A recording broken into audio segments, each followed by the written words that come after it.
جی وعلیکم السلام ورحمۃ اللہ. بھائی کہتے ہیں جی نماز کے اندر ہے تو اذان کی آواز آ رہی ہے تو نبی علیہ السلام کا نام آیا ہے، تو اب کچھ علماء کہتے ہیں کہ پہلے رک جائیں اور نبی علیہ السلام کا نام سن کے درود پڑھیں اور اس کے بعد جو ہے وہیں سے پہ آپ نماز کا سٹارٹ کر دیں، جاری کریں نماز اپنی. اچھا، دوسرے نمبر پر کہتے ہیں جی کہ کچھ علماء کہتے ہیں کہ صلی اللہ علیہ وسلم نہیں کہنا رک کے، بس اتنی دیر خاموش ہو جائیں جتنی دیر میں صلی اللہ علیہ وسلم کہا جاتا ہے. اچھا نہیں بھائی، یہ دونوں باتیں صحیح نہیں ہیں، دونوں باتیں ہی درست نہیں ہیں. بس یہ ہے کہ اگر آپ نماز کی حالت میں ہیں تو آپ کے کانوں میں کہیں سے اذان کی آواز آ رہی ہے تو آپ اپنی نماز پڑھتے رہیں، ایک بات. دوسری بات، اگر آپ نماز کی حالت میں نہیں ہیں تو آپ اذان سنتے ہیں تو بھائی ہماری تحقیق میں اذان سن کے تو آپ نے اشہد ان محمد رسول اللہ جو مؤذن کہتا ہے وہی کلمات آپ نے کہنے ہیں بس. اس میں صلی اللہ علیہ وسلم اذان کے کلمات سن کے صلی اللہ علیہ وسلم کہنا ہماری تحقیق میں ثابت نہیں ہے. کیوں؟ اس لیے کہ اذان کے کلمات اس طرح کہو جس طرح مؤذن کہہ رہا ہے. حدیث میں ہے نا، اذا سمعتم المؤذن فقولوا مثل ما یقول المؤذن. جی، جو مؤذن کہتا ہے تم بھی اسی طرح کہو.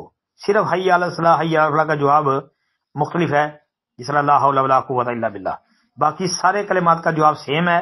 صلی اللہ علیہ وسلم نہیں کہنا، وہ آپ جب اذان کا جواب دینے کے بعد درود پڑھیں گے نا، ثم صلوا علیہ، نبی اللہ نے فرمایا پھر مجھ پر درود پڑھو، تو وہی درود کفایت کر جائے گا. السلام علیکم ورحمۃ اللہ. وعلیکم السلام ورحمۃ اللہ وبرکاتہ.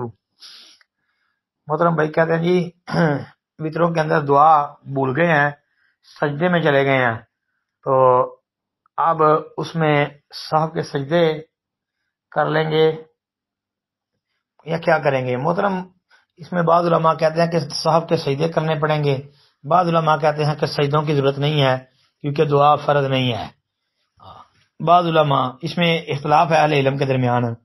تو باقی آپ نبی علیہ الصلوۃ والسلام کے اس صریح واضح عمل کے اوپر عمل کر لیں نا، تو پھر انشاءاللہ آپ کا یہ مسئلہ بھی حل ہو جائے گا کہ آپ رکوع کے بعد جب دعا کرنے کے لیے کھڑے ہوں گے اور آپ دعا نہیں کرتے، سیدھا سجدے میں چلے جاتے ہیں، صاحب ہو گیا، تو اس کا بہترین حل یہ نہیں ہے کہ جس طرح نبی علیہ الصلوۃ والسلام وطروں میں دعا مانگا کرتے تھے، آپ رکوع سے پہلے دعا کرتے تھے. قنوت وطر نبی علیہ الصلوۃ والسلام رکوع سے پہلے کیا کرتے تھے. جب مثلا سورہ قل هو اللہ مثال ہے اس نے پڑھی ہے، تو سورہ قل هو اللہ مکمل کر کے جس طرح امام پڑھتا ہے تو ساری دعا شروع کر دیں.